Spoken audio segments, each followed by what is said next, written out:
Hello. In a few days, we will again celebrate the festival of Passover, commemorating our miraculous deliverance from slavery in Egypt to freedom in the Promised Land. The seder plate on the table will contain all the foods that remind us of the holiday. The matzah, to remind us that the Israelites had to leave in a hurry and their bread did not have time to rise. The shank bone, or zeroah, to remind us of the Passover lamb eaten on the eve of the exodus from Egypt. The bitter herbs, maror and hazeret, to remind us of the bitterness of slavery. The haroset pastes, made of wine and dates or apples, to remind us of the mortar and bricks the Jewish slaves made to build Pharaoh's palaces. The vegetable, karpas, usually parsley, dipped in salt water to remind us of the tears shed by the slaves. Did I forget anything?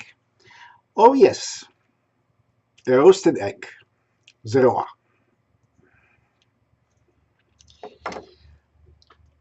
Why do we place an egg on the seder plate?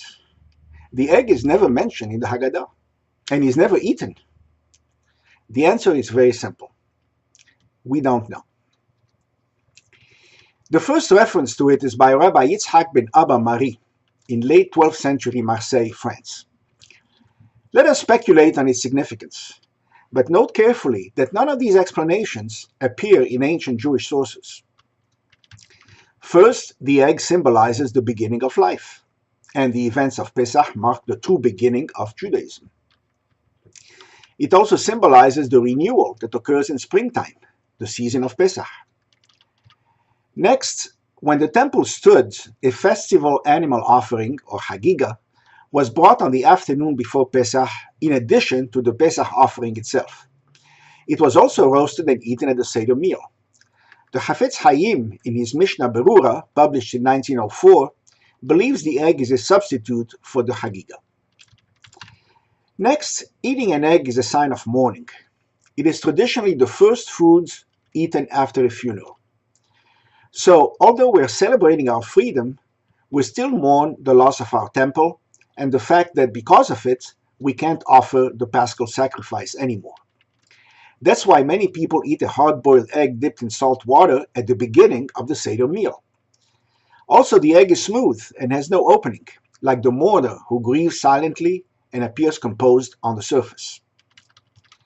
The Rema, Rabbi Moshe Isserles, notes that the eve of Pesach is always on the same night as the week of Tisha B'Av, the day of the destruction of our temple. Another reason for mourning at the Seder table. Also, Abraham died on the eve of Pesach. Note, however, that Rabbi Moshe Feinstein, who died in 1985, rejected any sign of mourning at the Seder, and therefore rejected eating eggs at that time, but did not reject putting an egg on the Seder plate. Next, the egg is a symbol of fertility. A Sephardic custom I remember well from my youth in Egypt is that unmarried women would eat a hard-boiled egg behind the door to express their hope that marriage and children were in the not-too-distant future. Some say the roundness of the egg represents the cycle of life. Some also say that the egg reminds us that God has no beginning and no end. Some note that when the Jews left Egypt, they were like an unhatched egg. Only at Mount Sinai were they truly born, when God gave them the Torah. Political freedom without spiritual freedom is like an unhatched egg. Rabbi Aharon HaKohen of Lunel in 13th century Provence notes that in Aramaic, the language of the people in everyday life at that time, an egg is beya, which also means wanted. So the egg means, please God, we want to be freed from slavery.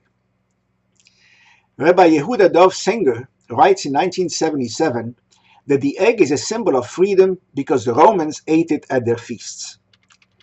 Rabbi Shem Tov's Gagin notes in 1934 that we use a shank bone and an egg because the Egyptian did not eat either meat or eggs, and we want to distance ourselves from them.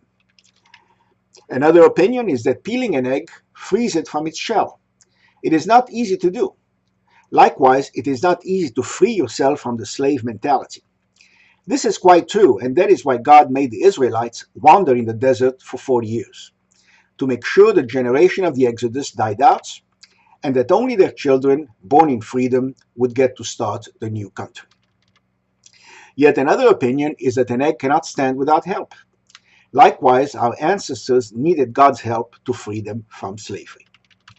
And finally, my personal favorite, due to the Hatam Sofer, 19th century German sage. The egg represents the Jewish people. Most foods become softer as they're cooked, but the egg becomes harder. So it is with the Jewish people. The more they're oppressed, the stronger they become. Take your pick.